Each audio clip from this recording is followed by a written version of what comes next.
வணக்கம். மாலை முரசு செய்திகளை விரிவாக பார்ப்பதற்கு முன்பாக முதல் தலைப்புச் செய்திகளை பார்க்கலாம். விக்கிரவாண்டி இடைத்தேர்தலில் திமுக அமோக வெற்றி. 1,00,000 வாக்குகளுக்கு மேல் பெற்று திமுக வேட்பாளர் அன்னியூர் சிவா வெற்றி உறுதியானது.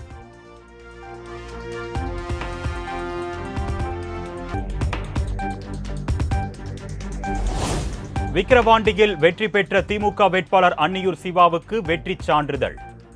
மாவட்ட ஆட்சியர் மற்றும் தேர்தல் நடத்தும் அலுவலர் வெற்றி சான்றிதழை வழங்கினார்.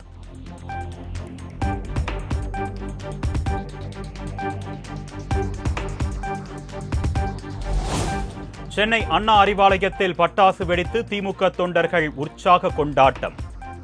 அறிவாலயத்தில் திரண்டிருந்த தொண்டர்களுக்கு இனிப்புகள் வழங்கி வெற்றியை கொண்டாடினார் முதலமைச்சர் மு.க. ஸ்டாலின்.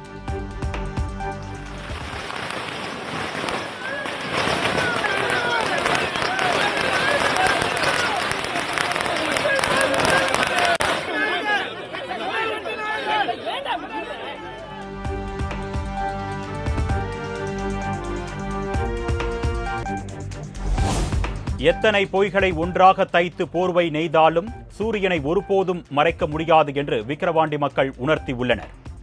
சென்னை அண்ணா அறிவாலயத்தில் பொங்கும் மகிழ்ச்சி தமிழ்நாடெங்கும் எதிரொலிக்கட்டும் என்று முதலமைச்சர் மு.க. ஸ்டாலின் எக்ஸ் தளத்தில் பதிவு.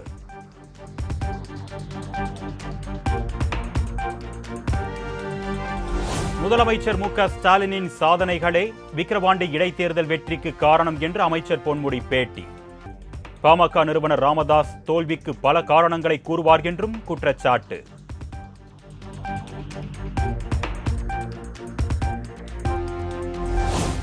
விக்கிரவாண்டி தொகுதி இடைத்தேர்தலில் 5வது இடத்தை பிடித்த நோட்டா. 856 பேர் வாக்களித்திருப்பதாக தேர்தல் ஆணையம் அறிவிப்பு.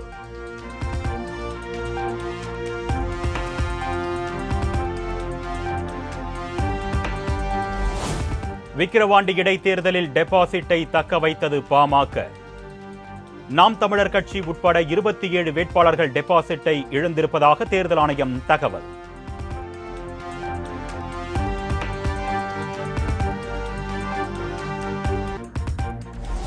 திமுக அரசின் 3 ஆண்டுகால சாதனைக்கு கிடைத்த வெற்றி. விக்கிரவாண்டி இடைத்தேர்தலில் வெற்றி பெற்ற திமுக வேட்பாளர் அன்னியூர் சிவா பேட்டி.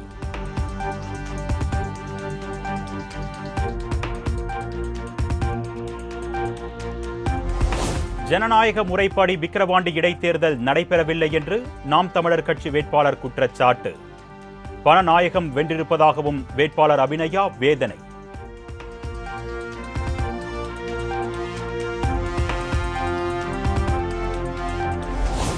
இடைத்தேர்தல் முடிவுகளை பொது தேர்தலுக்கான முன்னோட்டமாக எடுத்துக்கொள்ள முடியாது. மக்களின் முடிவை தலைவணங்கி ஏற்றுக்கொள்கிறேன் என்று பாஜக மாநில தலைவர் அண்ணாமலை பேட்டி. மாறி மற்றும் ஒரு கட்சி ஆட்சிக்கு வந்திருக்கு. ஆனால் இடைத்தேர்தலில் விக்கிரவாண்டி மக்கள் கொடுத்திருக்கக்கூடிய முடிவுகளை தலைவணங்கி ஏற்றுக்கொண்டாலும் கூட தமிழக மக்களுடைய குரல் விக்கிரவாண்டியில எதிரொலித்திருக்கிறது என்கின்ற கருத்திலிருந்து நான் முரண்படுகின்றேன். 2026 பொது தேர்தல் நடக்கும் பொழுது இது முற்றிலும் மாறுபட்ட ஒரு தேர்வு நிலை அங்கே இருக்கும். மாறுபட்ட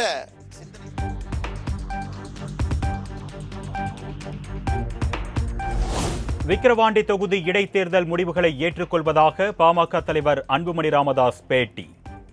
வாக்காளர்களுக்கு பணம், பரிசு பொருட்களை வழங்கி திமுக வெற்றி பெற்றிருப்பதாக குற்றச்சாட்டு. அவங்களுக்கு 500 ரூபாய் பெரிய பணம். விக்கிரவாண்டி தொகுதி வாக்காளருக்கு 500 ரூபாய் பெரிய பணம். அவங்க கிட்ட போய் 10,000 ரூபாய் கொடுத்தா என்ன பண்ணுவாங்க? கொடுத்தவங்களுக்கு ஓட்டு போட்டு தான் ஆவாங்க. ஏன் உதவ் 10,000 ரூபாய் கொடுத்தா உதவ கூட ஓட்டு போட்டுருவாப்ல. யாரு கொடுக்குறாங்களோ.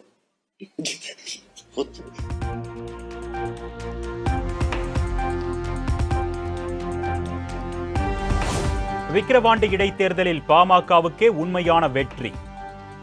முடிவு எப்படி இருப்பினும் மக்கள் அளித்த தீர்ப்பை பாமக தலைவணங்கி ஏற்கிறது என்று பாமக நிறுவனர் ராமதாஸ் அறிக்கை.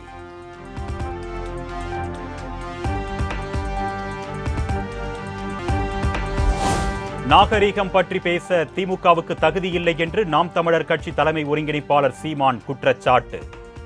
மாற்றுக் கட்சி பெண்களை பற்றி இழிவாக பேசும் பேச்சாளர்கள் திமுகவில்தான் உள்ளார்கள் என்றும் விமர்சனம். சைதை சாதிக்கெல்லாம் ஒவ்வொரு மாற்றுக் கட்சியில் இருக்க பெண்களை பற்றி குறிப்பிடுறதெல்லாம் நீங்க கேட்டு பாருங்க. நாகரிக அரசியலை பற்றி, கண்ணியமான அரசியலை பற்றி கற்றுக் கொடுக்கறதுக்கு, அடுத்தவங்களுக்கு போதிக்கிறதுக்கான தகுதி, நேர்மை ஒரு துளியும் இல்லாத கட்சி தமிழ்நாடு இருக்குன்னா திமுக.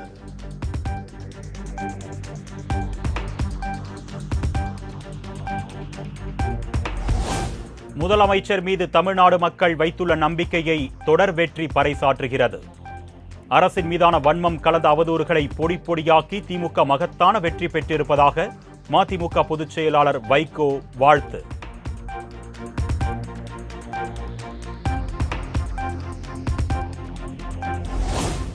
வறுமை ஒழிப்பில் 92 புள்ளிகளுடன் தமிழ்நாடு முதலிடம்.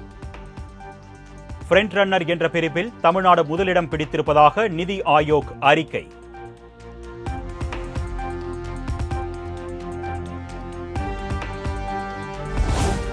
புதிய குற்றவியல் சட்டங்களை திரும்ப பெற வலியுறுத்தி ஜூலை 24ஆம் தேதி அனைத்து தொழிற்சங்கங்கள் போராட்டம். தொமுச, ஏஐடியூசி உள்ளிட்ட 12 தொழிற்சங்கங்கள் கூட்டாக அறிவிப்பு.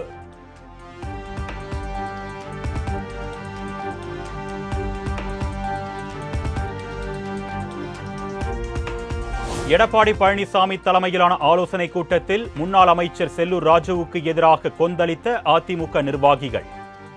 மக்களவைத் தேர்தலில் செல்லூர் ராஜு முறையாக செயல்படவில்லை என்று நிர்வாகிகள் குற்றச்சாட்டு.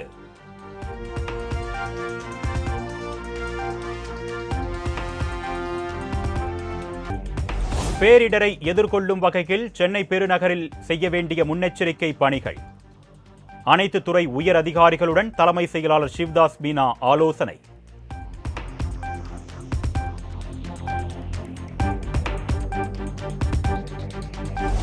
கலைஞர் நூற்றாண்டை முன்னிட்டு அவரது உருவம் பொறித்த 100 ரூபாய் நாணயத்தை வெளியிடுகிறது மத்திய அரசு. மத்திய அரசின் அரசிதழில் வெளியீடு.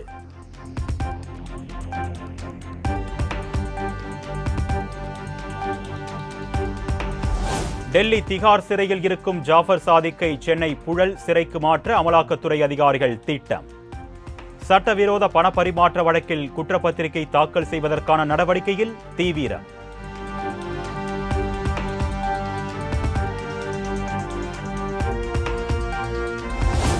சென்னை மாநகராட்சிக்கு உட்பட்ட 15 இடங்களில் மழைக்கால முன்னெச்சரிக்கை பணிகள் குறித்து தலைமை செயலாளர் சிவ்தாஸ் மீனா ஆய்வு. நெடுஞ்சாலைத்துறை, நீர்வளத்துறை உள்ளிட்ட துறையின் பல்வேறு பணிகளும் குறித்தும் கேட்டறிந்தார்.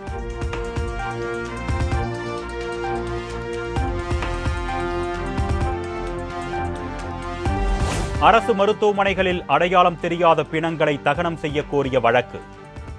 தமிழக அரசு அறிக்கை தாக்கல் செய்ய சென்னை உயர்நீதிமன்றம் உத்தரவு.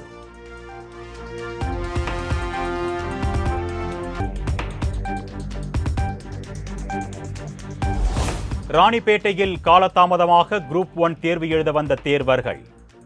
தேர்வு மையம் உள்ளே அனுமதிக்க முடியாது என்று காவலர்கள் தடுத்து நிறுத்தியதால் வாக்குவாதம்.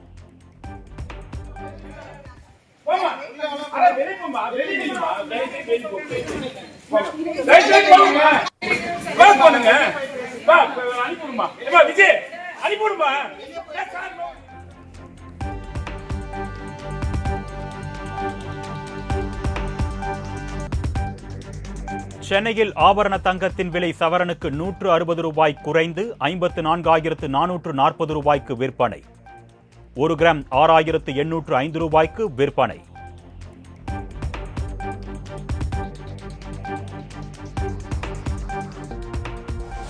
தமிழ்நாட்டில் இன்று ஓரிரு இடங்களில் கனமழைக்கு வாய்ப்பிருப்பதாக இந்திய வானிலை ஆய்வு மையம் தகவல்.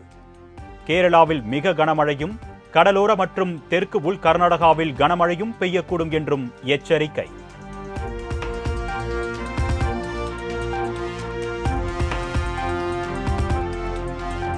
நீர்வரத்து சீரானதை தொடர்ந்து குற்றாலம் மெயின் அருவி, ஐந்தருவி, பழைய குற்றாலத்தில் குளிக்க அனுமதி. சுற்றுலா பயணிகள் உற்சாகம்.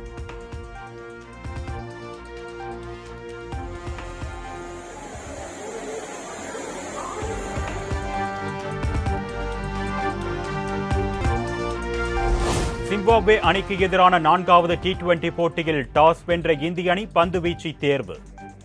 நிதானமாக விளையாடி ரன்களை சேர்த்து வரும் ஜிம்பாப்வே அணி வீரர்கள்.